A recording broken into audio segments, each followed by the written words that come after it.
ॐ नमो भगवते वासुदेवाय। ॐ नमो भगवते वासुदेवाय। ॐ नमो भगवते वासुदेवाय।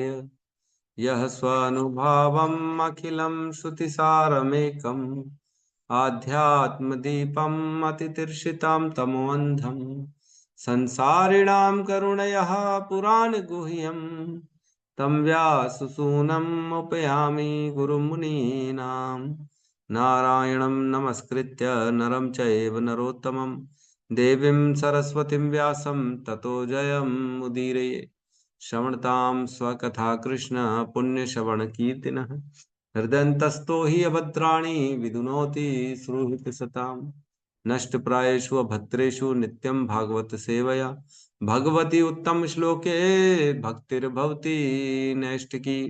श्रवणतः श्रद्धया नित्यं गृणतश्च स्वचेष्टितं कालेन नातिदीर्घेण भगवान् विशते हृदि। कृष्णाय वासुदेवाय देवकी नंदनाय च नंदगोपकुमाराय गोविन्दाय नमो नमः। नमः पंकजनाभाय नमः पंकजमालिने नमः पंकजनेत्राय नमस्ते पंकजांग्रिये। जय श्री कृष्ण चैतन्य प्रभु नित्यानंद श्री अद्वैत गदाधर श्रीवासादि गौर भक्त वृंद। हरे कृष्णा कृष्णा कृष्णा हरे हरे, हरे राम राम राम हरे हरे। हरे कृष्णा कृष्णा कृष्णा हरे हरे, हरे राम राम राम हरे हरे। हरे कृष्णा कृष्णा कृष्णा हरे हरे, हरे राम राम राम हरे हरे। हरे कृष्ण। सभी का स्वागत है प्रातःकालीन श्रीमद् भागवतम के सत्र में। हम लोगों ने कल श्लोक क्रमांक 30 को किया था, जिसमें वह जो योगी है, जो क्रम मुक्ति के रास्ते पे चल रहा है, वह किस प्रकार प्रधान तक पहुंचता है ना। आकाश तक पहुंच चुका था 29 श्लोक में। आकाश के बाद किस प्रकार वो जो है महतत्व में अपने अहंकार को विलीन कर देता है और प्रधान तक पहुंचता है, जहां तीनों गुणों की अवस्था शून्य है, जहां तीनों गुण जो है एक्टिवेट नहीं होते हैं, लेकिन गुण रहते हैं। याद रखना है, प्रधान की अवस्था शुद्ध सत्व की अवस्था नहीं है। वह जो है तीनों गुण वहां पे एक्टिव नहीं रहते हैं, तो अभी वो तीनों गुणों के इफेक्ट से जीरो हो चुका है, उसको अब तीनों गुण परेशान नहीं कर रहे हैं, लेकिन गुण हैं। तो अभी प्रधान में मतलब पहुंचा। सुप्त अवस्था में पड़े रहते, डॉर्मेंट स्टेज में। क्या कह रहे हैं माता जी? मतलब सुप्तावस्था में पड़े रहते। हाँ, सुप्त अवस्था में पड़ रहते हैं। ठीक है, ठीक है। तो तीनों गुण सुप्त अवस्था में पड़े रहते हैं, लेकिन गुण रहते हैं, इसलिए वो जो है शुद्ध सत्व की स्थिति नहीं है। जब तीनों गुणों से पूर्ण रूपेण व्यक्ति पार हो जाता है, तब शुद्ध सत्व में पहुंच पाता है। तो यहाँ पे अभी वो प्रधान में पहुंचा है। कल बहुत ही सुंदर वर्णन चल रहा था तात्पर्य में। पहले हम एक बार समझ लेते कि सृष्टि बनी कैसे है। सृष्टि कैसे बनती है? सबसे पहले प्रधान होता है, जो इनएक्टिव फॉर्म में होता है, जो तीनों गुणों से बनता है। प्रधान जो कि अव्यक्त अवस्था होती है इस प्रकृति की, है ना। प्रधान में जैसे ही महाविष्णु अपना दृष्टिपात करते हैं, जीव शक्ति और काल शक्ति वो उसमें शोभ करते हैं, अपने दृष्टिपात से दृष्टि डालते हैं, जिस दृष्टि से उस प्रधान में जीव शक्ति और काल शक्ति प्रवेश करती है। तो जैसे ही दृष्टिपात करते हैं, तो जो तीनों गुण जो साम्य अवस्था में थे, वो एजिटेट हो जाते हैं और वो एक्टिव हो जाते हैं, और वो हर जगह अपने आप को जो है डालना चाहते हैं, हर जगह अपना वर्चस्व करना चाहते हैं, हर किसी को प्रभावित करना चाहते हैं। तो तीनों गुण एक्टिव हो जाते हैं, जीव शक्ति भी चली जाती है, काल शक्ति भी प्रवेश कर जाती है। इसके पहले काल शक्ति नहीं थी। काल शक्ति मतलब समय, समय इसके पहले नहीं था। प्रधान में समय नहीं होता, महतत्व में समय आ जाता है। तो यहाँ जो महतत्व बन जाता है जब महाविष्णु दृष्टिपात करते हैं। फिर जब महाविष्णु अपना एक्सपांशन जो है गर्भोदक्षाई विष्णु उस ब्रह्मांड के अंदर डालते हैं, और वह गर्भोदक्षाई विष्णु के नाभि से एक कमल की डंडी उगती है, जिसमें ऊपर ब्रह्मा जी आते हैं, और ब्रह्मा जी फिर भगवान की तपस्या करते हैं, और ब्रह्मा जी को ज्ञान होता है, और वो फिर इस सृष्टि की रचना करते हैं। तब बनती है प्रकृति। ठीक है, ये तीनों स्टेजेस मेरे ख्याल से बहुत ज्यादा इजी अब हमने समझा दिए, किसी को डाउट नहीं होना चाहिए। तो अब इसमें थोड़ा सा डिटेलिंग में जाते हैं हम। प्रधान से बनता है महतत्व, महतत्व से जब अहंकार उसमें बनता है, तो महतत्व के बाद अहंकार आता है। अहंकार के तीन भाग हो जाते हैं, राजसिक अहंकार, तामसिक अहंकार और सात्विक अहंकार। तो जो तामसिक अहंकार होता है, उस तामसिक अहंकार में जैसे ही हम, जैसे हम तो नहीं भगवान भगवान शब्द ध्वनि को मिलाते हैं, तब वह अहंकार बनता है आकाश। ठीक है, और आकाश में जैसे ही स्पर्श का तन्मात्रा डालते हैं, तब वह बनता है वायु, है ना। और वायु में जैसे ही वह रूप की तन्मात्रा डालते हैं, तो वो बनती अग्नि। और अग्नि में जैसे ही स्वाद की जो है तन्मात्रा डालते हैं, तो वो बनता है जल। जल, और जल में जैसे ही गंध की तन्मात्रा डाली जाती है, तो वो बनती है पृथ्वी। तो इस प्रकार से तामसिक अहंकार से पांचों तत्व बनते हैं, और पांच तन्मात्राएं तामसिक अहंकार से निकलती हैं। तो है तामसिक अहंकार से ये हो गया। और राजसिक अहंकार से पांच ज्ञान इंद्रियां और पांच कर्म इंद्रियां ये बनती हैं राजसिक अहंकार से। और सात्विक अहंकार से बनते हैं मन और विभिन्न मन के देवता, नियामक जो मन को कंट्रोल करने वाले देवता हैं, वो सारे के सारे सात्विक अहंकार से बनते हैं। तो इस प्रकार सृष्टि बनती है ना। और जैसे ही वो व्यक्ति, वो योगी जो होता है, वह ब्रह्मांड के आवरणों को भेदना चालू करता है, पृथ्वी, जल, अग्नि, वायु, आकाश, एक एक करके इसको भेदना चालू करता है। जैसे पृथ्वी में प्रवेश करेगा, तो वो पृथ्वी वाला शरीर को प्राप्त करेगा, और उस शरीर में रहते रहते वह पृथ्वी का जो तन मात्रा है, गंध, उसको पूर्ण रूप से अपनी तृप्ति कर लेगा। और जब उसकी तृप्ति हो जाएगी, अब गंध नहीं चाहिए, तब वो नेक्स्ट जो है आवरण में पहुंचेगा जल के। जल में जैसे पहुंचेगा, तो जल का शरीर प्राप्त करेगा, और जल का जो तन्मात्रा है, वह है स्वाद। तो विभिन्न स्वाद को वहां पे वो बहुत अच्छे से तृप्त हो जाएगा, और जब तृप्त हो जाएगा, तब आगे बढ़ेगा। तो इस प्रकार धीरे धीरे आगे बढ़ता है वो। और जैसे महतत्व आकाश में पहुंचता है, तब वहां उसको ध्वनि जो है ओमकार, और सारी जो है जो भी ध्वनियां उसको, और जो इंद्रिय तृप्ति के लिए चाहिए, प्रसन्नता सुख के लिए, वो सारी वहां पे अनुभव करता है। और अब और कुछ नहीं सुनना, अब आगे बढ़ता है। तब वो बढ़ता है आगे महातत्व पे। ठीक है, महातत्व में पढ़ता है, और वहां पे जाके वह तीनों अहंकारों को जो मिला के एक मूल अहंकार है, वहां पे वो मूल अहंकार को लिप्त कर देता है, वहां पे वो त्याग देता है। जैसे हमने कल पढ़ सुना था एग्जाम्पल, कि जैसे एक बोरी है ना, शक्कर की बोरी, शक्कर की बोरी को लेके जब हम नदी में जाएंगे, तब वो पूरी धीरे धीरे डिजॉल्व हो जाएगी। तो वैसे ही वो मूल अहंकार उसका डिसॉल्व हो जाता है पूरे महातत्व में। अब जब प्रधान में पहुंचता है, तब उसके पास अहंकार भी नहीं रहता। अहंकार क्या होता है, कि मैं कौन हूँ, मैं ये हूँ, मैं एक शक्तिशाली हूँ, मैं बुद्धिमान हूँ, मैं पुरुष हूँ, मैं स्त्री हूँ, मैं पढ़ा लिखा हूँ, मैं व्यापारी हूँ, मैं आर्मी हूँ, ये हूँ, जो भी है, जो भी इस तरह की अपनी आइडेंटिटी लोग सोचते हैं, वो अहंकार। और हमारा जो मूल स्वरूप है वो क्या है, वो हम कृष्ण के दास हैं। अगर ये मूल स्वरूप है, तो ये हमारा सच्चा अहंकार है। और बाकी बाकी सभी जो है वो फॉल्स ईगो है। तो वह महतत्व से जैसे ही निकलता है, तो अपने सारे अहंकारों को डिसॉल्व कर देता है। अब उसके पास अपने लिए कोई अहंकार नहीं है। अब अपनी मूलभूत अवस्था में पहुंच जाता है। वो कौन है, कि मैं कृष्ण का दास हूं, मैं भगवान के नीचे हूँ, भगवान मुझे पूरी तरह से कंट्रोल करने हैं, और भगवान के इच्छा के विपरीत मैं कुछ भी नहीं कर सकता। तो इस तरह की भावनाएं उसके अंदर आ जाती हैं। ठीक है, तो वह धीरे धीरे आगे बढ़ता है, और प्रधान में पहुंचता है। सभी हमने पढ़ा कि मन और देवताओं को विलीन कर देता है, इंद्रियों को जो है राजसिक अहंकार में विलीन कर देता है। इस तरह से वो सब कुछ विलीन कर देता है और वह पहुंचता है ऐसी अवस्था में जहां गुणों की साम्य अवस्था होती है, जो कि प्रधान है। ठीक है। तो प्रधान के बाद अब आज इस श्लोक में वो जो है पहुंच जाएगा भगवान के पास।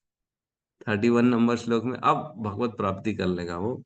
लेकिन कल हमने चर्चा करी थी कि इसके तात्पर्य को हम चर्चा करेंगे। 10 पॉइंट्स जो हैं, जो बहुत ही सुंदर तरीके से श्रील प्रभुपाद ने वर्णन किया है कि किस प्रकार भक्ति लता बीज का जो है व्यक्ति को सिंचन करना चाहिए नित्य प्रतिदिन नियमित तौर से श्रवण और जो है कीर्तन से।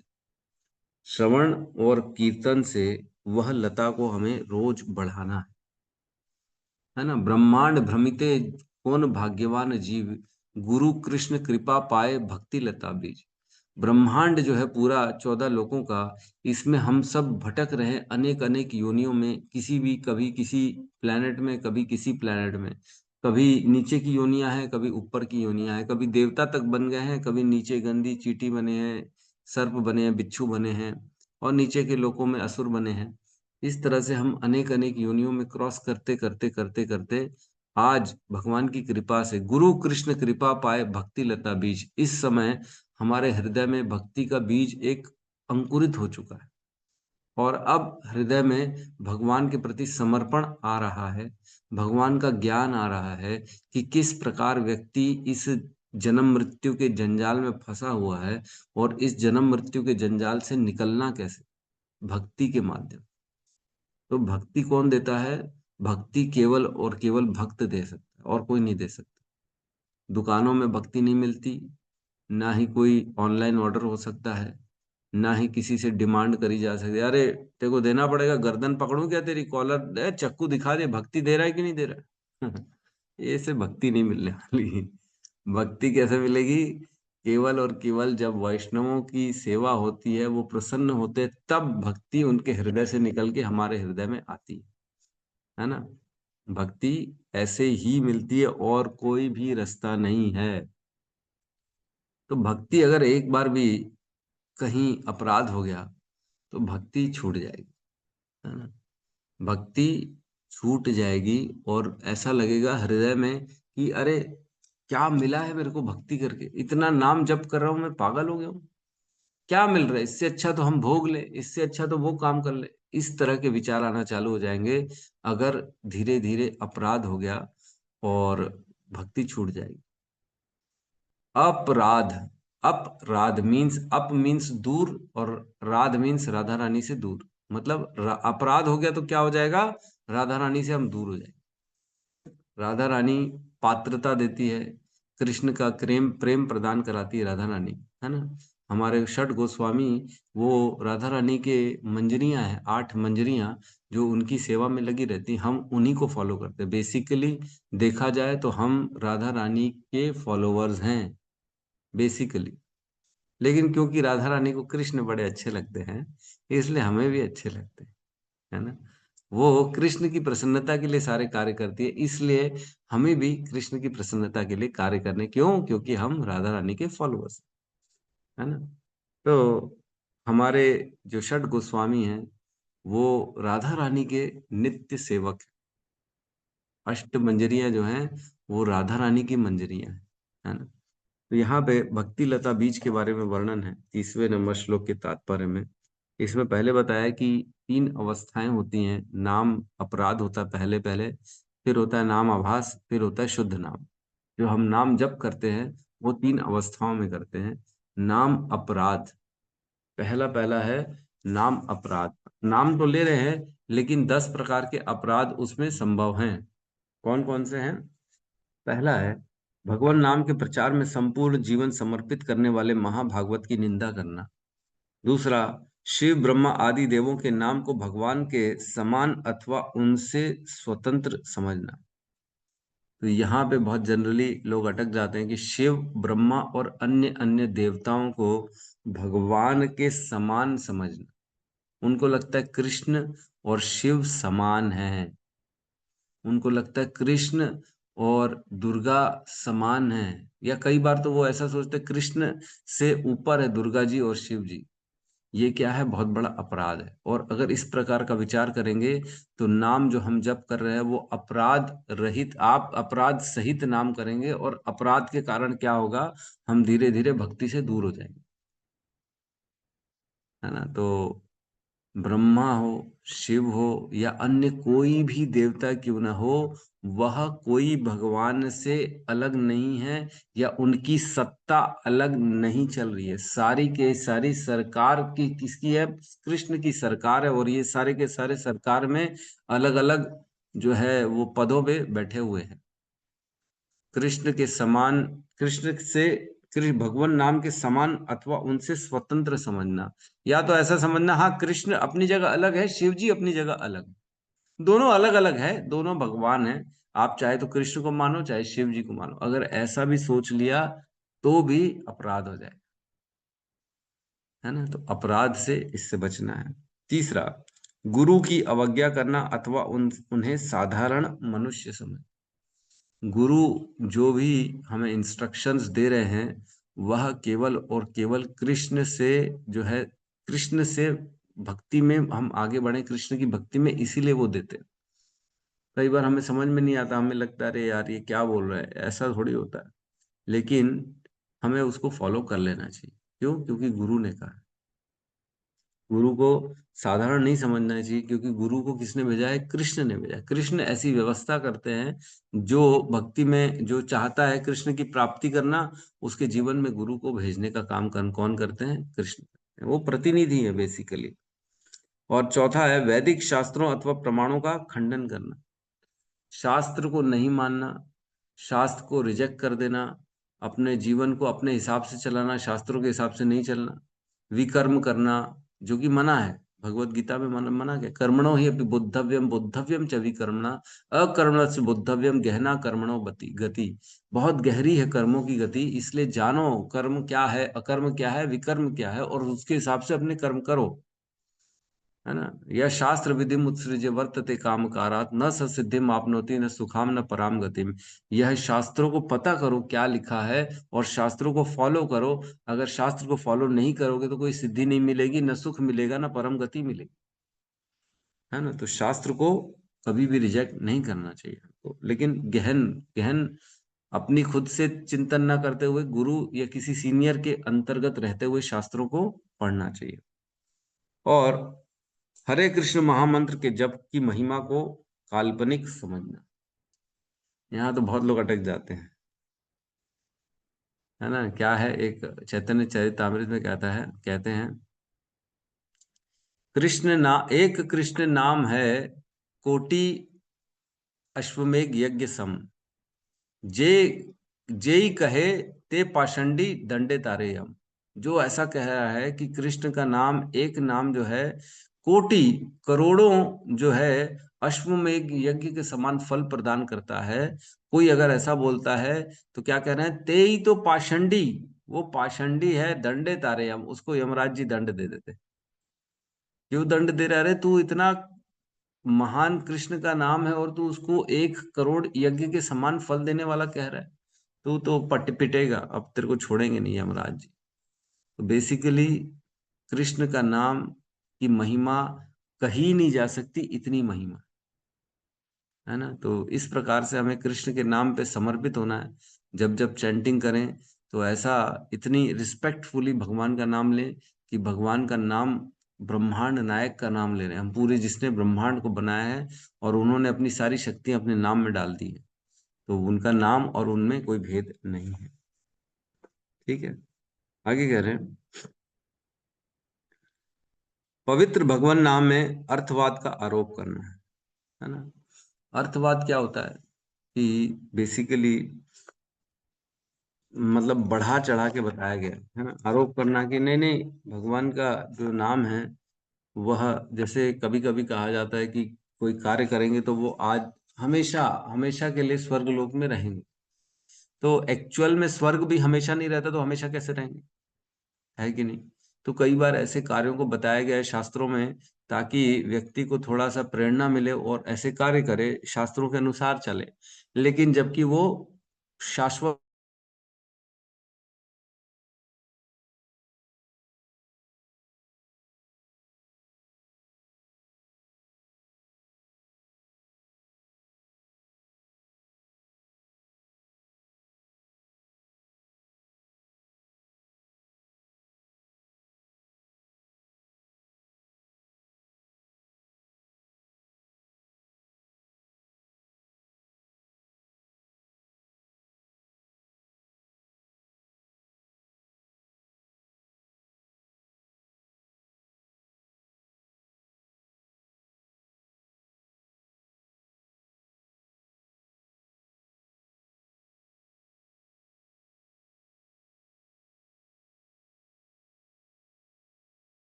हरे कृष्णा। लगता है जूम को मेरी बातें पसंद नहीं आ रही। फिर बाहर कर दिया था जूम ने। ठीक है, मैं ही अकेला बाहर हो जाता, और तो कोई बाहर होता नहीं है। क्या चक्कर है। ठीक है, कोई बात नहीं, है ना। तो आगे बढ़ते हैं हम अर्थवाद पे थे। अब सातवां अपराध है नाम के बल पर पाप करना। अगर व्यक्ति कोई पाप कर रहा है और ये सोच रहा है कि मैं तो नाम ले रहा हूं ना, इससे बस सब धुल जाएगा, तो ये बहुत बड़ा अपराध है। और आठवां है हरे कृष्ण महामंत्र के जप को वेदों में वर्णित एक शुभ सकाम कर्म कांड के समान समझना। ऐसा समझना कि ये वेदों में लिखा है, जैसे अश्वमेध यज्ञ है और अन्य अन्य यज्ञ है, उसी प्रकार का ये नाम है, तो ये भी एक अपराध है। और अश्रद्धालु व्यक्ति को हरिनाम की महिमा का उपदेश देना, ऐसे व्यक्ति को उपदेश देना जिसकी श्रद्धा है ही नहीं, ये भी एक अपराध है। और इतनी महिमा सुनने के बाद भी व्यक्ति अगर भौतिक आसक्ति बनाए रखता है, तो ये भी एक अपराध है। भौतिक आसक्ति नहीं बना के रखना, छोड़ देना। तो इस तात्पर्य में जो है 8 जो है पॉइंट्स दिए गए हैं, जिससे हम अपने भक्ति लता बीज को सिंचित करेंगे, रोज बढ़ाएंगे, रोज उसमें पानी डालेंगे, सूर्य की रोशनी आएगी तभी बीज ऊपर बढ़ेगा, है ना। एकदम से ऐसा एक ड्रम पानी भी नहीं डालना है। पता लगा कोई बीज डालता है, उगाता है, वो डालता है बोने, और उसमें इतना पानी डालता है, इतना पानी डालता है कि बेचारा पानी के कारण मर जाता है बीज। ऐसा भी हो जाता है। ओवर ख्याल करना, ये सब नहीं करना।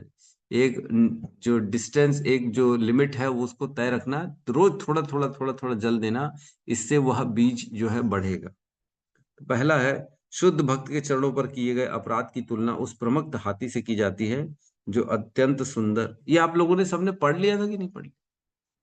किसने किसने पढ़ लिया था? 10 पॉइंट मैंने सबको बोला था पढ़ना। अरे हरि बोल, वाह वाह, सुंदर, बहुत काफी लोगों ने पढ़ा है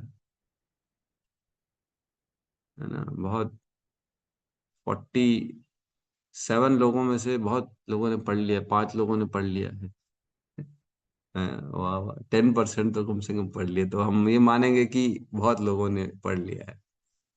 क्यों नहीं पढ़ते? बोलने के बाद भी नहीं पढ़ते? हैं? ग्रुप में शेयर भी किया था प्रभु जी, फोटो खींच के। हाँ, प्रभु जी ने शेयर भी कर दिया, फिर भी नहीं पढ़ते। कैसा कोई आएगा क्या तलवार लेके, पढ़ो पढ़ो, तब पढ़ेंगे क्या? नहीं तो नहीं पढ़ेंगे। जब तक मैं नहीं पढ़ाऊंगा नहीं पढ़ेंगे। निरंतर सिंचन कैसे करना है? श्रवण से सिंचन करना है। खुद भी तो थोड़ी मेहनत करनी पड़ेगी। ऐसा खाली हम रेडीमेड जो है घर से रबड़ी बना बना के लाएं और पवाएं, आप खुद कुछ मेहनत नहीं करेंगे तो ऐसा कैसे बनेगा काम। ठीक है, तो अब सबको दोबारा मैं फिर से इंस्ट्रक्शन दे रहा हूँ, सबको दोबारा पढ़ना है इसको। ठीक है, मैं आज नहीं पढ़ा रहा हूँ, कल हम पूछेंगे कौन कौन पढ़ा है, कौन कौन नहीं पढ़ा है, फिर हम आगे चर्चा करेंगे, है ना। अच्छे से पढ़ना, ये जरूरी है।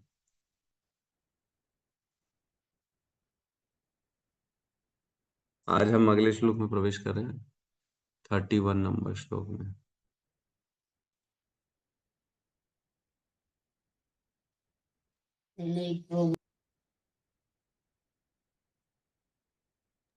क्लियर है?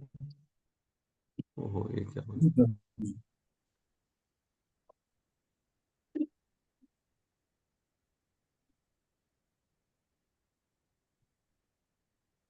क्लियर है?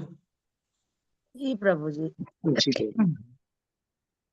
श्लोक क्रमांक 31, अध्याय 2, स्कंद 2। तेनात्मनामात्मनोपैति शांतम आत्मनोपैति शान्तम् आनंदमानंदमयो अवसाने आनन्दमानन्दमयो अवसाने एतां गतिं भागवतीं गतो यः एतां गतिं भागवतो यः वै पुनर्नेह विसज्जते अंग। सवे पुनर्नेह तेनात्मना आत्मनमुपैति शान्तम् तेनात्मनोपैति शान्तम्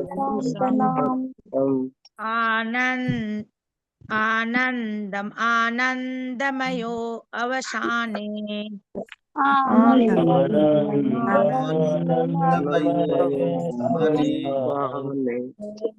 तां गतिं भागवतीं गतो यः एतां गतिं भागवतीं गतो यः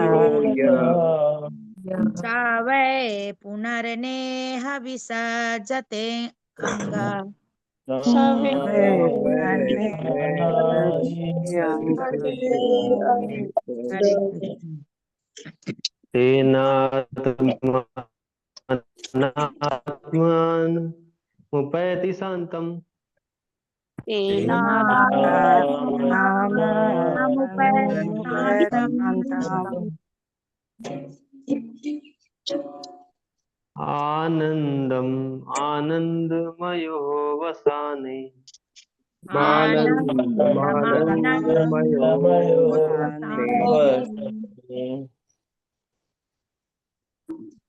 एतां गतिं भागवतीं गतो यः एतां गतिं भागवतीं गतो यः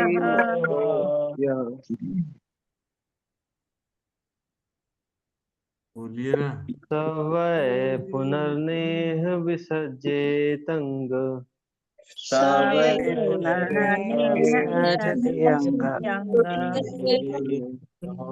हरे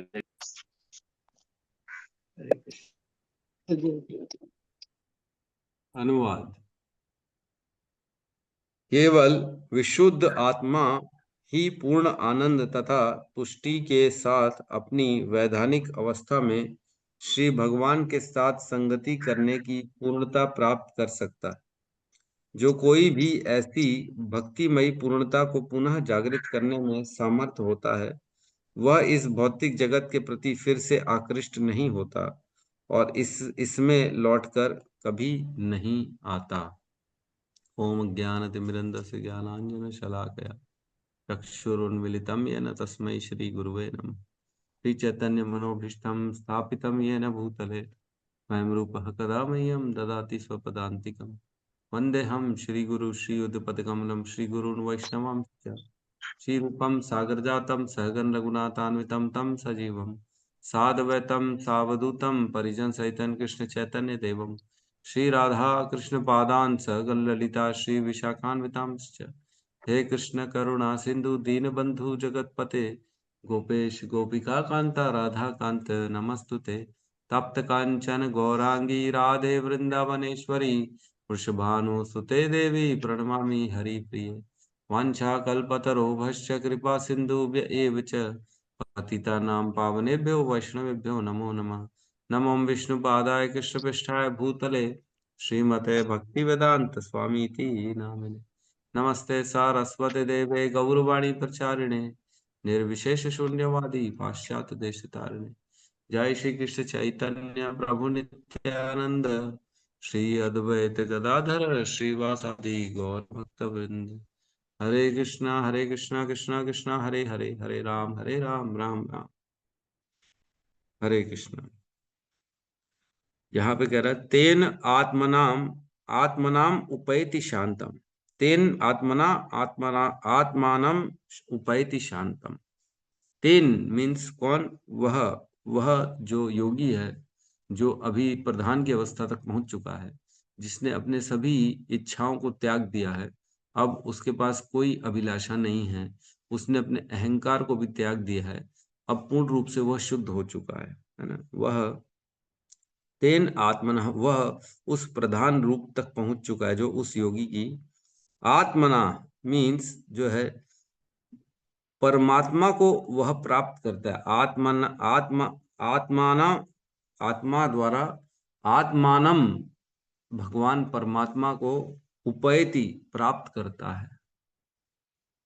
वह योगी स्वयं भगवान परमात्मा को प्राप्त करता है, क्योंकि अब उसने सभी अभिलाषाओं को त्याग दिया है, अब उसके अंदर कुछ भी नहीं है और वो सभी आवरणों को भेद के प्रधान तक पहुंच चुका है।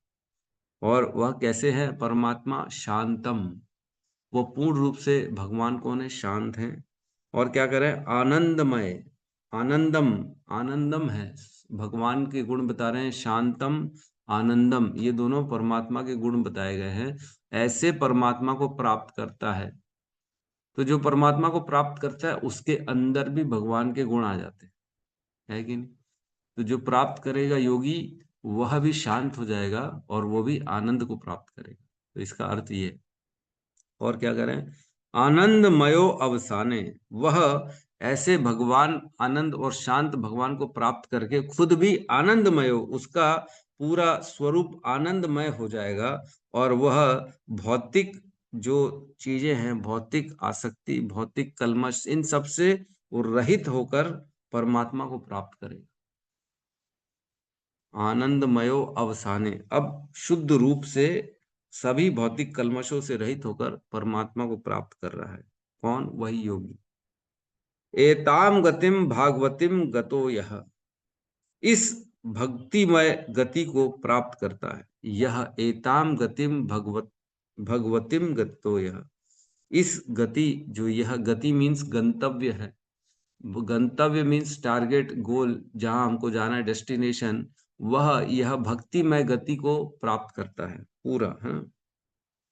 और स वह पुनः पुनः नेह विसज्जते अंग, स वह पुनः न इह विसज्जित अंग, मीन्स फिर वह दोबारा, स वह वो दोबारा, पुनः दोबारा इस संसार में के प्रति आकर्षित नहीं होता। स वै पुनः नह इह, दोबारा इस संसार में वह आकर्षण उसके अंदर उत्पन्न नहीं होता कि मैं जाके संसार में थोड़ा सा भोग लूं, थोड़ा परिवार के साथ मजे कर लूं, या मेरी पत्नी, मेरे बच्चे, या मेरा धन या संपत्ति, या किसी भी प्रकार की कोई भी आसक्ति, कोई भी इच्छा उसके अंदर नहीं है। वह दोबारा इस संसार में नहीं आता, क्योंकि अब आने का कोई कारण ही नहीं है। कोई कारण होना चाहिए किसी भी कार्य के लिए, बिना कारण कोई कार्य होता है क्या? माता जी लोग प्रसाद बनाती तो कोई कारण है ना, बच्चों को खिलाना है, भगवान को भोग लगाना है, पति आने वाला है घर में, उसको खिलाना है ना। प्रभु लोग कोई भी काम करते हैं, जॉब कर रहे हैं या सुबह उठ रहे हैं या माला कर रहे हैं, तो हर कार्य के पीछे एक कारण होता है। उस कारण को सिद्ध करने के लिए व्यक्ति वो कार्य करता है, और जब कार्य करता है, कारण सिद्ध होता है, तो कार्य बंद कर देता है। उसी प्रकार इस संसार में आने का अब उसके पास कोई भी कारण नहीं है, उसको कोई इच्छा ही नहीं है, उसको पूर्ण रूप से शांति और आनंद वहां पे प्राप्त हो चुका है, तो इधर क्यों आएगा? हैं? जब संसार से कुछ चाहिए ही नहीं, तो संसार में आने की क्या तर्क? कोई कारण नहीं संसार में आने का, कुछ चाहिए ही नहीं मेरे को। पूर्ण रूप से आज हम गौतम बुद्ध प्रभु को 15 से 20 गुलाब जामुन खिला दें, उसके बाद बोले खा लो एक और गुलाब जामुन, तो बोले कि नहीं, माफ करो भैया, मेरे से नहीं हो सकता। क्यों? क्योंकि वह उसकी तृप्ति की अवस्था से आगे निकल चुके हैं। उनको वह गुलाब जामुन अब किसी भी कारण, किसी भी कंडीशन में नहीं चाहिए। क्यों चाहिए? शुरू में चाहिए था, जब तक इच्छा थी, टेस्ट नहीं किया था, पता तो पड़े, खा तो ले कैसा बना है, खा लिया खा लिया खा लिया, और इतने तृप्त हो गए, बस अब और नहीं चाहिए। तो कारण ही नहीं है गुलाब जामुन खाने का, इसलिए चाहिए ही नहीं। उसी प्रकार संसार में आने के लिए कारण होना चाहिए, तभी व्यक्ति इस संसार में अलग अलग योनियों को प्राप्त करता है। जो सुख और इंद्रिय तृप्ति भोग के विषय है, इसी कारण व्यक्ति इस संसार में भटक रहा है, जबकि इन भोगों में कोई सुख नहीं है ना। श्लोक आता है 5.22, उसमें कहते हैं जो है, ये ही संस्पर्शजा भोगा दुख योन्य एवते आद्य अंत्यवंत कौंतुए न तेषु रमते बुधा। जो ये ही संस्पर्शजा भोगा, जो भोग है और उनके जो हमारी इंद्रियां हैं और उनके भोग है, विषय है, उनसे जो स्पर्श होता है तो हमको लगता है ये सुख है ना। गुलाब जामुन का हमारे जीवा से टच होना, ये हमको लगता है सुख है। एसी का हमारे स्किन से टच होना, बढ़िया ठंडी ठंडी हवाओं का हमारे त्वचा से टच होना, ये हमको लगता है सुख है। कोई मीठी मीठी मधुर वाणी किसी की हमारी कानों में टच होना, तो हमको लगता है ये सुख है। लेकिन कह रहे हैं ये सुख कैसा है, आद्य अंतवंत कौंतुए, इसका एक क्षणिक थोड़ी देर के लिए, ये परमानेंट नहीं है, ये शुरू हुआ और खत्म हो जाएगा। आद्य अंतवंत कौंतुए न तेषु रमते बुधा, इसके बाद फिर दुख चालू हो जाएगा। 10 गुलाब जामुन खाने के बाद दुख चालू होगा कि नहीं? पेट खराब, शुगर बढ़ गया अरे पेट पकड़ गया प्रभु, ये क्या कर दिए प्रभु, और नहीं जाएगा, ये कितना खिला दिए। तो वह भोग भोगने के बाद उसका दुख मिलना चालू हो जाता है। तो इसीलिए कह रहे हैं ना तेषु रमते बुधा, जो बुद्धिमान व्यक्ति होता है वह ये इंद्रिय तृप्ति में कभी भी आनंद नहीं लेता और इसमें कभी भी पार्टिसिपेट नहीं करता। वो किस में पार्टिसिपेट करता है बुद्धिमान व्यक्ति? केवल और केवल भगवान के नाम जप में, जो दिव्य है, भगवान के भक्ति के अंग है, उनमें वह आनंद लेता है, ना कि इन भौतिक चीजों में आनंद लेता है। तो यहाँ कह रहे हैं कि वह क्या करता है, वह दोबारा इस संसार में नहीं आता। कोई अभिलाषा ही नहीं है, कोई कारण ही नहीं। न तद भास्यते सूर्यो न शशांको न पावकः यद गत्वा न निवर्तन्ते तद धामम परमम मम। भगवान कहते हैं वहां पे न सूर्य है, न चंद्रमा है, न अग्नि है। वो धाम परम धाम है और वो मेरा धाम है। और वहां जो एक बार चला जाता है वह दोबारा इस संसार में लौटकर नहीं आता। क्यों आएगा भाई? कारण ही क्या है? लोग अमेरिका जाते हैं, फिर अमेरिका से वापस नहीं आते। यद गत्वा न निवर्तन्ते तद अमेरिका धाम मम। अमेरिका पहुंच जाए और अरे ये तो अब मेरा ही है अब यहाँ से वापस इंडिया नहीं जाना मेरे को है। ऐसा होता है, कई लोग बच्चे पढ़ते हैं, पढ़ने के बहाने चले जाते हैं, फिर नहीं आना पसंद करते, बोले India is very bad, India अच्छा नहीं है, ये नहीं है, इंडिया में प्रॉब्लम है, फलाना ठिकाना, हमको नहीं जाना है ऐसी एकदम क्राउडेड पॉपुलेटेड जगह में, है ना। तो इस प्रकार के लोग विचार करते हैं बच्चे। लेकिन कहने का अर्थ यह है, कोई कारण होना चाहिए ना आने का। कारण नहीं होता तो व्यक्ति आता भी नहीं है दोबारा उस जगह पे। तो इसमें तात्पर्य में प्रभुपाद ने बहुत ही सुंदर वर्णन किया है ब्रह्मवादियों का, भक्तों का, सारी चीजों का वर्णन किया है, निर्विशेषवादियों की गति का वर्णन किया है। उसमें कह रहे हैं वो पूरा, किंतु कोई भी भक्त जो अपनी इंद्रियों को भक्ति में सेवा में लगाकर भगवत धाम में प्रवेश करता है और वहां पर मुक्त आत्माओं तथा श्री भगवान की संगति करता है, वह भौतिक जगत की सीमित चार दीवारियों की ओर कभी आकृष्ट नहीं होता। जिसने वहां स्वयं भगवान की संगति कर ली है और वहां पे मुक्त आत्मा जो भगवान के सेवक हैं उनकी संगति कर ली है, वो दोबारा इस संसार में नहीं आता। उसको यहाँ पे कुछ पसंद ही नहीं आएगा, क्योंकि वहां पे इतना आनंद है, इतना प्रसन्नता, इतना सुख है कि वहां यहाँ आएगा क्यों। कहते हैं स्वर्ग में न पसीना है, पसीना नहीं निकलता वहां, वहां मलमूत्र भी नहीं है, न बीमारी है, न बुढ़ापा है। सोचो, हमारे तो पूरा दिन, पूरा समय इसी में निकल जाता है, बुढ़ापे में, बीमारी में, पसीने में। हमारा ही सुबह से हमारा ही शरीर हमारे को ही परेशान कर रहा है कि नहीं? किसी का कोई प्रॉब्लम, किसी को कोई प्रॉब्लम, तो भी उसको लगता है नहीं नहीं ठीक है, मैं तो सुखी हूँ। अरे ये सब क्या, तुम अपने शरीर में पूरा, हम हमारा शरीर कहीं से भी सुख देने के लिए नहीं है, केवल और केवल दुख देने के लिए बना हुआ है। शरीर से सुख, दुख ही दुख मिलता है, सुख तो बहुत कम, रेयर, ना के बराबर मिलता है। क्योंकि भगवान ने बोला ना दुखालयम अशाश्वतम, यहाँ पे दुख ही दुख है। उन तो कहते हैं क्या कहते हैं, माम उपेत्य पुनर्जन्म दुखालयम अशाश्वतम ना आपनोन्ति महात्मान सन सिद्धिम पराम गता। जो महात्मा होते हैं, जो परम गति को प्राप्त करते हैं, वह मेरी माम उपेत्य कौंतु है, वो मेरी पूजा भक्ति करते हैं और इस दोबारा दुखालय और अशाश्वतम इस संसार में दोबारा नहीं आते हैं। क्यों? क्योंकि वो मेरी भक्ति कर रहे हैं, मुझे प्राप्त करने के प्रयास में लगे हुए। तो जो भगवान के शरण में चला गया, उसको इस संसार में कोई आनंद नहीं आएगा। उसको समझ में आ जाएगा कि मेरा शरीर केवल दुखों के लिए, भोगों के लिए नहीं है। इससे भोग नहीं भोगा जा सकता। क्या होता है एक्चुअल में, मन जो होता है ना, मन तो कभी मानता नहीं है। मन अपनी इच्छाएं बढ़ाता रहता है, लेकिन शरीर धीरे धीरे क्षीण होना चालू हो जाता है।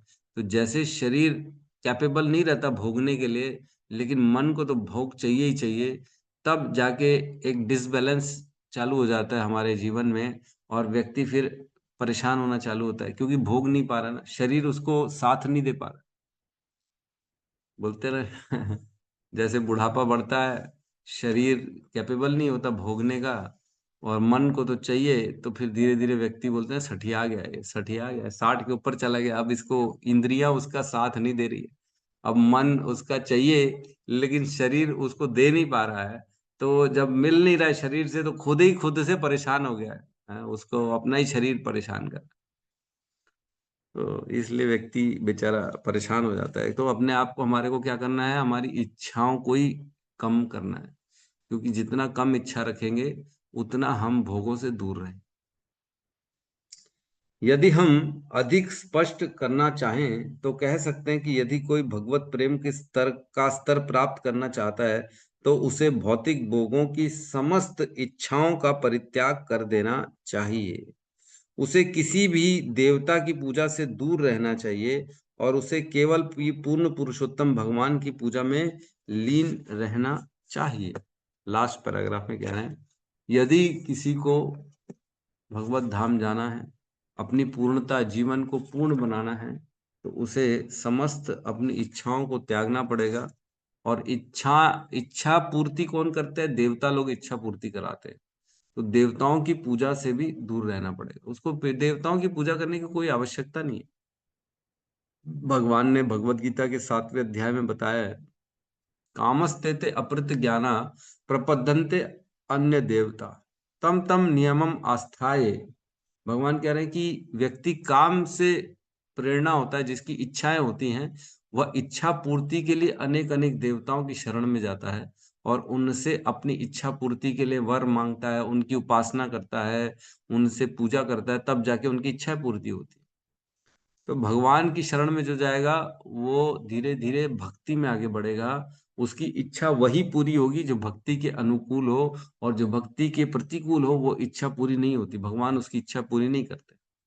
भगवान की शरण में जाएंगे तो भगवान बोलेंगे इसको मेरे को अपने धाम पे लाना है, बस बात खत्म।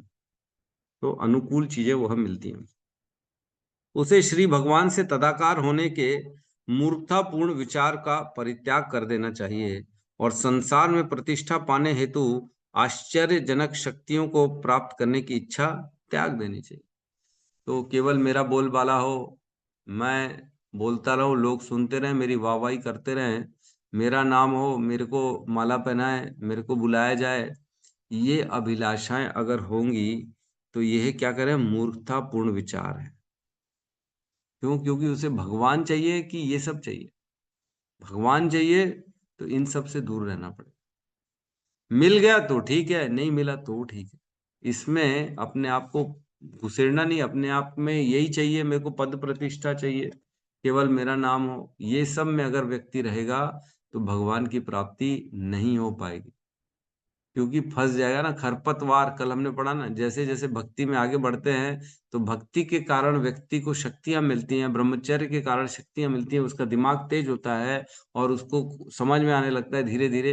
तो जैसे वो समझता है, तो लोग उसको बोलते हैं अरे वाह, तुम तो बड़े इंटेलिजेंट हो, तुम तो बहुत महान हो। लोग उसको फॉलो करना चालू करते हैं, और ऐसे में व्यक्ति अब फॉलोअर्स के लिए काम करना चालू कर रहा है कि मेरे फॉलोअर्स बढ़े, है ना।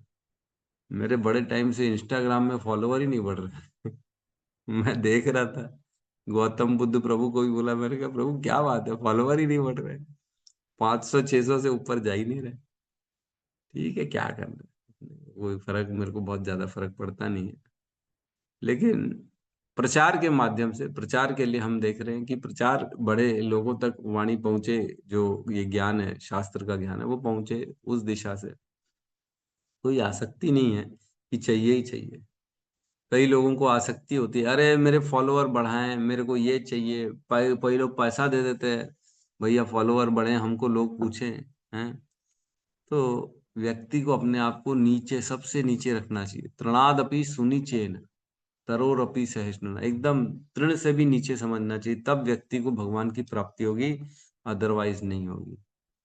और आगे कह रहे हैं, शुद्ध भक्त किसी पारिश्रमिक की आशा न करके श्री भगवान की सेवा में ही लीन रहता है। मतलब शुद्ध भक्त जो है वह कोई मोल नहीं चाहता, है ना। प्रचार कर रहे हैं प्रभु, कुछ तो पैसा मिलना चाहिए ना। कथा कर रहे हैं 5-5 दिन की, 6-6 दिन की, कोई पैसा मिलेगा तब तो हम देंगे कथा, या और कोई भगवान की सेवा करनी है ना, पैसा मिलेगा तब हम करेंगे। प्रभुपाद ने कहा था कि आप सभी सेवाओं के लिए ना पैसा दे सकते हो। भगवान के विग्रह की सेवा के लिए भी आप किसी को धन दे सकते हो कि ठीक है, मंदिर की सेवा करो, झाड़ू पोछा लगाओ, तुम मंदिर विग्रह का सेवा करो, उसके लिए पैसा दिया जा सकता है। प्रसाद के लिए पैसा दिया जा सकता है कि ठीक है, प्रसाद ला रहा है कोई व्यक्ति तो उसको धन दे दिए, भैया प्रसाद लाओ, पकाओ, फिर बटाओ, भगवान को भोग लगा के करो। लेकिन प्रचार, जो ग्रंथ है, जो ज्ञान का जो प्रचार कर रहा है व्यक्ति, उसको प्रभुपाद बोलते कभी पैसा नहीं देना चाहिए। अगर पैसे के लिए किसी ने ज्ञान का प्रचार करना चालू कर दिया तब तो वो कमर्शियल हो गया, फिर वो प्रचार नहीं हुआ, वो तो धंधा हो गया। और वो ज्ञान क्यों दे रहा है? क्योंकि मुझे पैसा मिल जाए। जो भी व्यक्ति पैसे लेके कथा कर रहा है या पैसे लेके ज्ञान दे रहा है, भगवत गीता क्लासेस स्टार्टेड प्रभु जी, रजिस्टर नाउ 5000 ओनली, 5,000 रुपए में भगवत गीता की क्लास स्टार्ट हो रही है। अगर कोई ऐसा कर रहा है तो ये एक तरह से पैसा ले रहा है ज्ञान का, और वह ज्ञान फलीभूत नहीं होगा। आज पिछले मेरे ख्याल से 3 साल हो गए होंगे रोहिणी नंदन प्रभु अपनी क्लास को चालू हुए, 3 साल से तो ज्यादा ही हो गया मेरे को लगता है। 2 बार हो गया। भगवत गीता हो गई हमारी, है। किसी को याद है कि कब से चालू है?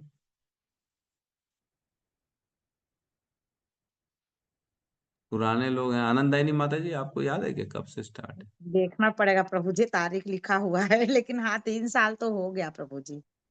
हाँ, तीन उससे साल उससे से अधिक ही ज्यादा हो हुआ गया। होगा। पिछला भगवद अधिक गीता हो तो गया। मार्च से हुआ था स्टार्ट प्रभु जी। अच्छा, मार्च से भगवत गीता स्टार्ट हुआ था, और 1 साल मतलब। तो जी भागवतम का पिछली ही हो वाली गया जिस प्रभु जी। साल भर तो मतलब भागवतम का ही हो गया। हाँ, 2025 चल रहा है, जी 24, मतलब 2023 में स्टार्ट हुआ था भगवत गीता, मार्च में। मैं लिखी हूँ, जी रुकिए मैं देखती हूँ। और उसके मई में उसके जो है पहले हम, श्रीमद् भागवतम स्टार्ट हुई थी। हाँ, और उसके पिछले मई पहले में। भी हमने एक बार भगवत गीता कर लिया है, मतलब 2022 से तो चल ही रहा है, मेरे को लगता है 22 से चल रहा है, राइट। मुझे जनवरी 2022 से चल रहा है मेरे ख्याल से हमारी ऑनलाइन क्लासेस। मई 22 से चल रहा है प्रभु जी। मई मई 22 से चल, अच्छा, मई 22। मई 22 से हमारी ऑनलाइन क्लासेस चल रही हैं, जिसमें हम किसी से 1 रुपया नहीं लेते। किसी को आज तक बोला है क्या कोई पैसा तो दे दो यार? कोई नहीं देता, न मांगते हैं, ना चाहिए, और ना उद्देश्य है, तीनों नहीं है हमारा। जो भगवान की कृपा से भगवान सारे कार्य खुद ही करते हैं। हमको नहीं चाहिए पैसा, ऐसा तो बिल्कुल नहीं चाहिए, क्योंकि पैसा अगर उद्देश्य हो जाएगा तो ज्ञान खत्म हो जाएगा, ज्ञान हट जाएगा इसमें से, उद्देश्य फिर पैसा आ जाएगा। तो श्रील प्रभुपाद ने बोला, अगर प्रचारकों को पैसा देना पड़ गया तो मतलब ये तो बड़ी विपरीत स्थिति आ गई। प्रचारक को कभी पैसा नहीं देना है। हर सेवा के लिए आप पैसा दे सकते हो, लेकिन प्रचार के लिए कभी नहीं दे सकते, ज्ञान के लिए कभी भी पैसा नहीं देना है। तो यहाँ कह रहे हैं, शुद्ध भक्त की किसी पारिश्रमिक की आशा न करके श्री भगवान की सेवा में ही लीन रहता है। उसको, शुद्ध भक्त को कोई पैसा नहीं चाहिए भक्ति का, या कोई सेवा कर रहा है उसके लिए कोई भी उसको शुल्क नहीं चाहिए। वो तो केवल और केवल अपनी अपने हृदय में भगवान को धारण करके उनकी सेवा करता है, तब जाके वो भगवान की प्राप्ति करेगा, है ना। इससे भगवत प्रेम प्राप्त होगा, या जैसे कि इस श्लोक में कहा गया, शांतम तथा आनंदम की स्थिति प्राप्त हो सकेगी। वह शांत और आनंद तभी होगा जब वह बिना किसी अभिलाषा के, अपनी बिना किसी भोग की इच्छा के, केवल और केवल भगवान की प्रसन्नता के लिए कार्य करेगा। तभी उसको भगवान की प्राप्ति होगी और आनंदमय की स्थिति को प्राप्त कर। तो इस प्रकार शुद्ध भक्त की चर्चा की गई है कि व्यक्ति को भक्ति में आगे बढ़ना है, न कि भोगों में। धीरे धीरे वैराग्य, ज्ञान आता है, ज्ञान से वैराग्य आता है और भोगों से धीरे धीरे व्यक्ति दूर हो जाता है। क्या भोग हमें शांति दे सकते हैं? कहते हैं जो भौतिक इच्छा होती है ना, व्यक्ति के जब हृदय में आती है तो वो जलन पैदा करती है, और जो भगवान की इच्छा होती है ना, वह शांति प्रदान करती है। कभी आप महसूस करेंगे, भौतिक भोग चाहिए, कोई भी मोबाइल चाहिए, कार चाहिए, साड़ी चाहिए, कुछ भी चाहिए, तो वह हृदय में एक प्रकार की जलन पैदा करता है। कैसे? अरे जल्दी चाहिए, इससे ज्यादा चाहिए, उससे अच्छा होना चाहिए, ये होना चाहिए। मतलब थोड़ा सा जलन आता है संसार में भौतिक भोगों के प्रति। लेकिन जैसे ही हम वह आध्यात्मिक भोग, भगवान की सेवा के लिए कोई कार्य करेंगे, सपोज करो प्रसाद का वितरण हो गया, भगवत गीता का डिस्ट्रीब्यूशन हो गया, या माला की सेवा हो गई, या और कोई सेवा हो गई, वो जब भी हम इच्छा करेंगे ना, तो वह हमारे हृदय में शांति उत्पन्न करेगा। बहुत ही सूक्ष्म ये भेद है दोनों में। भौतिक संसारी वस्तुएं कभी भी शांति प्रदान नहीं करती। शांति तभी आती है जब व्यक्ति भगवान की शरण में जाता है। भोक्ताराम यज्ञ तपसाम सर्वलोक महेश्वर सुहृदय सर्वभूतानाम ज्ञात्वा माम शांति मृच्छति। जिसको ये पता पड़ जाता है कि ये समस्त लोकों के स्वामी कौन है, कृष्ण है, और समस्त भोगों के भोक्ता कौन है, कृष्ण है, तब व्यक्ति को शांति आ जाती कि मेरे लिए नहीं है ये सारे भोग, ये तो कृष्ण के लिए है, मैं तो उनका सेवक हूँ। तो मुझे क्या करना है? केवल और केवल उनकी सेवा करनी, ना कि अपने लिए कोई प्राप्त करना। अपना उद्धार कर लिए, पता लगा, और भगवान को छोड़ दिए, तो वह क्या होगा? शांति प्राप्त नहीं होगा। जो भी करें वह भगवान के लिए करें, है ना। भगवान कहते ही ना, क्या कहते हैं, जिसमें कहते हैं सर जो करो मेरे लिए करो, है ना। कौन सा श्लोक है? यत् करोषि यद अश्नासि यद जुहूसि ददासि यत् तपस्वेसि कौन्तु तत्कुरुष्मद् अर्पण। यद करोषि यद अश्नासी, जो तुम करते हो, जो तुम खाते हो, यद जुहूसी ददासी, जो भी तुम दान देते हो, वो मेरे मेरे को अर्पित करते हुए, जो भी कार्य, तत्कुरुष मद अर्पणम, सब मेरे को अर्पित करते करते करो। तो ऐसा करने से क्या होगा? व्यक्ति के जीवन में शांति आएगी और वह अपने कर्मों के समस्त जो बंधन है उसको छोड़ के आगे बढ़ेगा। मतलब कर्म अब उसे बांध नहीं पाएंगे, है ना। मेरे ख्याल से ये 6वें अध्याय का ये श्लोक है ना, नहीं, 9वें अध्याय का। हाँ, 9वें अध्याय का है। इसके बाद वाला श्लोक है, वो बताता है, वो बोलता है कि जो ऐसा करता है वह समस्त कर्म फलों के बंधन से मुक्त हो जाता है और वह भगवत धाम को जाता है। अगर हम अपने सारे कार्य भगवान पे समर्पित कर दें और सब भगवान के लिए करेंगे, तब धीरे धीरे हम देखेंगे कि हम शुद्ध हो रहे हैं। शुभ अशुभ फलैरेवं मोक्ष से कर्म बंधने संन्यास योग युक्त आत्मा विमुक्ते उपमाम उपेस्य। इस तरह तुम कर्म के बंधन तथा इसके शुभाशुभ फलों से मुक्त हो सकोगे। इस संन्यास योग में अपने चित्त को स्थिर करके तुम मुक्त होकर मेरे पास आ सकोगे। मतलब कैसे आ सकेंगे भगवान के पास? जब हम सारे कार्य भगवान के लिए करें, युक्त, है ना। यत करोषि यत अश्नासी यत जुहूसी ददासी यत। तो जो करना है कृष्ण के लिए करना है और कुछ नहीं। ठीक है, तो इस प्रकार योगी कहाँ पहुंच गया? भगवत धाम पहुंच गया है, भगवान को प्राप्त कर लिया है उसने। क्रम मुक्ति का वर्णन किया हमने। अब यहाँ पे क्रम मुक्ति कंप्लीट हो रही है। अब अगले श्लोक में हम कल से जो है डायरेक्ट अन्य अन्य बात करेंगे, भक्तों के बारे में बात करेंगे। ठीक है, किसी का प्रश्न है तो हम ले सकते हैं।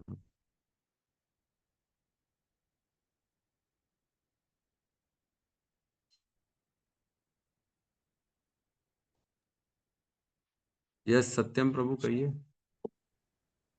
हरे कृष्ण मुरली जन प्रणाम प्रभु जी। प्रभु जी, प्रणाम प्रभु जी। अपने SB 1 पॉइंट श्रीमद् भागवतम का 1.12.8 जो अंगुष्ठ मात्र ममलम करके एक श्लोक है ना प्रभु जी, मात्र हाँ अंगूठे हाँ भर नीचे थे ऐसा करके जो आपने बताया था, उसमें का हाँ, एक 1 मुकुट के बारे में बताए थे अनुवाद में, वो लिख नहीं पाया था मैं, एक बार बता दीजिए जरा। अरे बाप उसमें रे। मतलब वर्डिंग मेरे को समझ नहीं आई थी उसमें, क्या कहते हैं, वीडियो रिकॉर्डिंग में प्रभु जी, इसीलिए। आप तो ऐसा मेरे से कभी कभी पूछ लोगे तो बड़ी मुश्किल हो जाएगी। मैं भी एक इंसान हूँ, मेरी बुद्धि ऐसे कंप्यूटर के समान थोड़ी है जो अरे आपने बोला था वो बताओ मेरे को एक शब्द। नहीं नहीं प्रभु जी, उसमें से देख के बता दीजिए, ये कह हाँ, बुक से। ये श्लोक है 1.12.8 जिसमें परीक्षित महाराज का जन्म होता है, जिसमें जी। भगवान स्वयं प्रवेश करते हैं उत्तरा के गर्भ में। और उत्तरा के गर्भ में प्रवेश करके वह उनके जो परीक्षित महाराज का भ्रूण है उसको वो रक्षित करते हैं, जब अश्वत्थामा ने ब्रह्मास्त्र चलाया था उत्तरा की गर्भ में। तब वो कहते हैं कि अंगुष्ठ मात्रम अमलम स्फुरत पुरट मौलिनम अपवीय दर्शनम श्यामम तड़िग वासम उच्यतम। मतलब अंगुष्ठ मात्रम अमलम, वह जो भगवान थे परीक्षित महाराज ने देखा जो गर्भ में, वो कितने बड़े थे? अंगुष्ठ, एक अंगूठे के बराबर थे। उन्होंने देखा था परीक्षित महाराज ने, जो उनकी रक्षा करने भगवान आए थे, उनकी साइज क्या थी? अंगूठे के बराबर थी। स्वरुत पुरट मौलिनम, और उन्होंने ऐसा देदीप्यमान मुकुट पहना हुआ था जो बहुत ज्यादा शोभायंत है, बहुत ज्यादा एकदम प्रकाशमान युक्त था। स्वरट पुरट मौलिनम, इस प्रकार उन्होंने सुंदर सुंदर, इसका मैं अनुवाद पढ़ रहा हूं। वे मात्र अंगूठे भर के ऊंचे थे, किंतु वे थे पूर्ण दिव्य। उनका शरीर अत्यंत सुंदर श्याम वर्ण का तथा अच्युत था, और उनका वस्त्र बिजली के समान चमचमाता पीत वर्ण का तथा उनका मुकुट देदीप्यमान सोने का था। बालक ने उन्हें इस रूप में देखा तो वह जो थे श्याम वर्ण के थे, और उन्होंने देदीप्यमान मुकुट पहना था, है ना। तड़िक, तड़िक किसे कहते हैं? जो बिजली की चमक होती है ना, बिजली की चमक के समान उनके वस्त्र थे। और श्यामम मीन्स वो श्याम वर्ण के थे, एकदम गोरे नहीं थे, श्याम वर्ण के थे। और अपीव दर्शनम, और बड़ा सुंदर उनका जो है अंग और उनका दर्शन हो रहा था, बड़े सुंदर लग रहे थे। वाससम उच्चतम, वह जो अच्युत हैं, वह भगवान जो थे, वह उनको इस रूप में देखा था। ठीक है, तो प्रभु अच्युत जी, इसमें ये बोला था कि जो मुकुट है वो, उसके बाद शब्द नहीं समझ पा रहा था, क्या बोले थे आप? स्फुरत पुरट मौलिनम। जी। तथा उनका मुकुट, अनुवाद में प्रभु जी, तथा उनका मुकुट, फिर उसके बाद क्या शब्द बोले थे, नहीं समझ आया, फिर मान करके बोल रहे थे कुछ। उनका मुकुट, उनका वस्त्र बिजली के समान चमचमाता पीर उड़ता था, उनका मुकुट देदीप्यमान सोने का। दैदीप्यमान। हाँ, जी। देदीप्यमान मतलब बड़ा इसका मतलब दिव्य, प्रभु? दिव्य बड़ा प्रकाशमय। देदीप्यमान बड़ा जो प्रकाश नहीं निकल रहा है, बड़ा दूर से देख रहे हैं तो सूर्य जब निकल रहा है तो देदीप्यमान लग रहा है, उजाला उजाला वहां से, जी जी। वैसा हो रहा है। जी ठीक है, प्रभु। अभी आप इतने पीछे चल रहे हो हैं? स्कंद एक जी। में हो अभी आप, चैप्टर 12 में, तो कब पहुंचोगे स्कंद 2 में? नहीं नहीं प्रभु जी, दो दो नंबर में ही आपने रेफरेंस बताया था ना, इसलिए उसमें थे आप। अच्छा अच्छा, ठीक है। ठीक है, टू पॉइंट तो टू यहाँ पॉइंट एट पे किसी और को कोई प्रश्न है तो ठीक है, नहीं तो हम यहाँ पे क्लास को क्लोज करते हैं।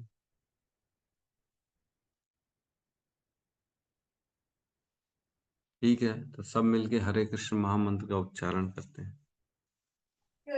हरे कृष्णा हरे हरे कृष्णा कृष्णा हरे कृष्णा कृष्णा कृष्णा कृष्णा कृष्णा हरे हरे हरे, हरे कृष्णा हरे हरे हरे राम राम हरे हरे हरे राम हरे राम राम राम राम हरे राम हरे राम हरे। राम हरे हरे। समस्त भक्त वृंद की जय। जय जगत गुरु शेर प्रभुपाद की जय। जय जय निताई गौर प्रेमानंदे हरि हरि बोल। हरि हरि हरे हरे हरे कृष्णा प्रभु जी, दंडवत प्रणाम। हरे कृष्णा हरे कृष्णा प्रभु जी, दंडवत प्रणाम। हरे कृष्णा हरे सभी भक्तों को दंडवत प्रणाम। हरे कृष्णा प्रभु जी, दंडवत प्रणाम। हरे कृष्णा प्रणाम।